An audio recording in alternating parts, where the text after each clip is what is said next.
My girlfriend tried to steal my inheritance and control my life. I exposed her schemes, made her return everything, and left her penniless. I'm a 30-year-old guy, and I've always been a pretty straightforward person. I work hard, value honesty, and try to stay grounded. My dad, who passed away last year, was a big influence on me. He built his business from nothing, and when he died, he left everything to me. The savings, the house, and the business.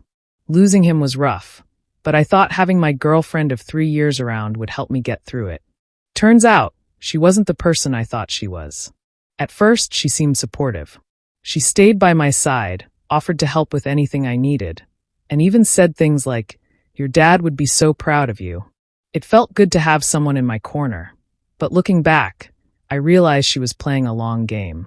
She'd always been charming and persuasive, and I used to think those were great qualities. Now, I see them differently. Not long after my dad passed, she started asking a lot of questions about the inheritance. I didn't think much of it at the time.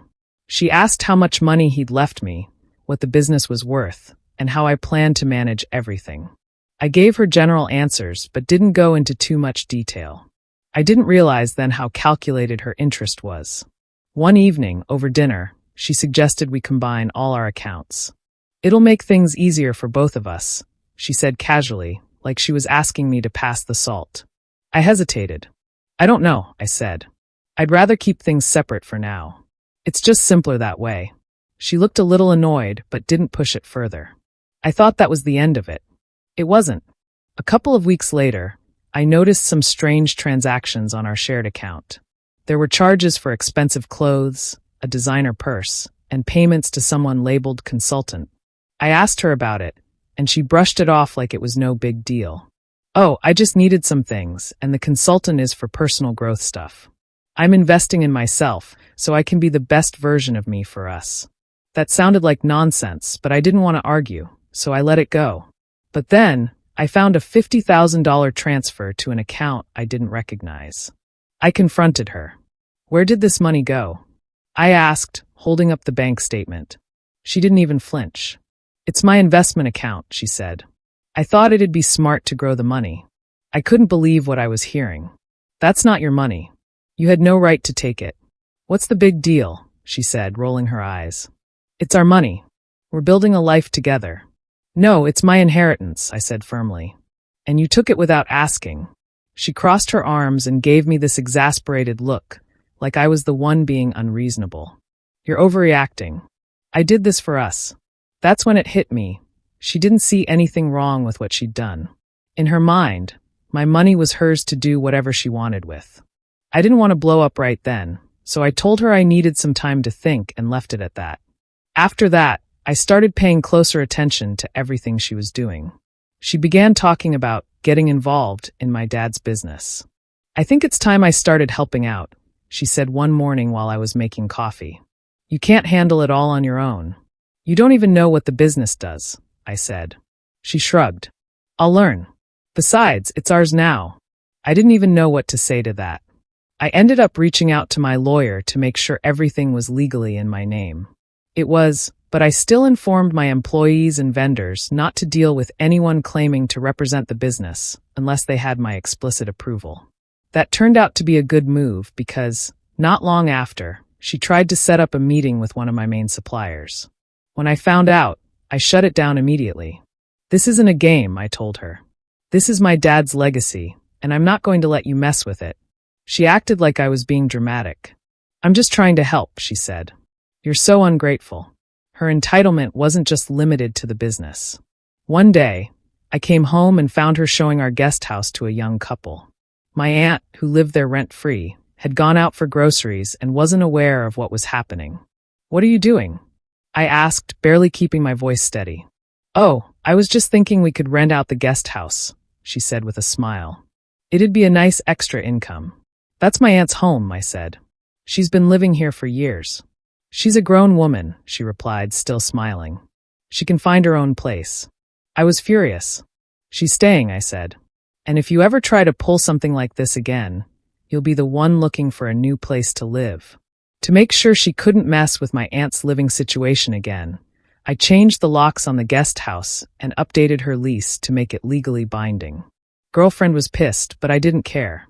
It wasn't just the big things either. She started making changes around the house without telling me, replacing furniture, ordering expensive appliances, and even booking a luxury vacation, all charged to our shared account. "We deserve this," she said when I confronted her. "You've been so stressed, and I thought it'd be good for us." "What I deserve is a partner who doesn't treat me like a wallet," I shot back. To stop her from draining my funds, I set up alerts for every transaction over $100 and flagged our shared account for manual approval on anything large. I also returned the vacation package and most of the stuff she'd bought. She called me controlling and accused me of being stingy, but I didn't care. The final straw came during a dinner with her friends. One of them, after a few drinks, jokingly called her a genius for using my inheritance to fund her projects. It was clear they all knew what was going on, and none of them saw anything wrong with it. I kept quiet during the dinner, but I was done. When we got home, I laid everything out. "I know about the $50,000, I said. "And I know about all the other crap you've been pulling." She looked startled for a second, but quickly recovered. "We've already talked about this," she said. "I was just trying to help us." "Stop," I said. "I've spoken to a lawyer, and what you did was fraud. Either you return every penny you took, or I'm pressing charges." She tried to play innocent. "You wouldn't do that to me. We're supposed to be partners." "Partners don't steal from each other," I said. "You have 48 hours to fix this. If you don't, I will." Her confidence cracked after that. She managed to return most of the money by selling off some of the stuff she'd bought and liquidating her so-called investments. My lawyer drafted an agreement for her to repay the rest within 6 months. She signed it, but not without plenty of complaints about how unfair I was being. I broke up with her that same day and gave her 30 days to move out. At first, she tried to guilt-trip me, saying I was throwing away everything we'd built together. When that didn't work, she got angry, calling me selfish and accusing me of ruining her life. Her last words to me were, "You'll regret this. No one else will ever put up with you." I just looked at her and said, "If putting up with me means letting someone take advantage of me, I'll be fine." After she moved out, I went through everything she'd left behind to make sure there were no more surprises. I found documents showing she'd tried to open a line of credit in my name, but got denied because she didn't have enough information. It was unsettling, to say the least. I filed a police report to document it, froze my credit, and updated every single password I had. I wasn't taking any chances. Once she was out of my life, I started repairing the damage she'd done. I restructured my finances to make sure no one else could ever access them without my explicit consent. I closed our shared account and moved all my personal and business accounts to a different bank. I also reached out to friends and family to apologize for distancing myself while I was with her. Turns out, most of them had seen through her way before I did. One of my friends said, "We didn't know how to tell you, but we could tell she was using you." Another friend said they'd overheard her complaining about how slow I was to make big moves with my money. Hearing all this after the fact was frustrating, but it also confirmed that I wasn't crazy to think she was manipulative. Rebuilding my life after her betrayal wasn't easy, but it felt good to reclaim control. I poured my energy into my dad's business, which I'd been neglecting while dealing with her antics. I hired more staff, expanded our operations, and even set up a scholarship in my dad's name for aspiring entrepreneurs. It was my way of honoring his legacy while moving forward. Looking back, I realize how much I ignored the red flags because I wanted to believe she was genuine. From the small things, like always forgetting her wallet, to the bigger things, like assuming she had a right to my inheritance, it was all part of a pattern. I learned the hard way that trust should be earned, not given blindly, and that no matter how much you care about someone, you can't ignore who they really are.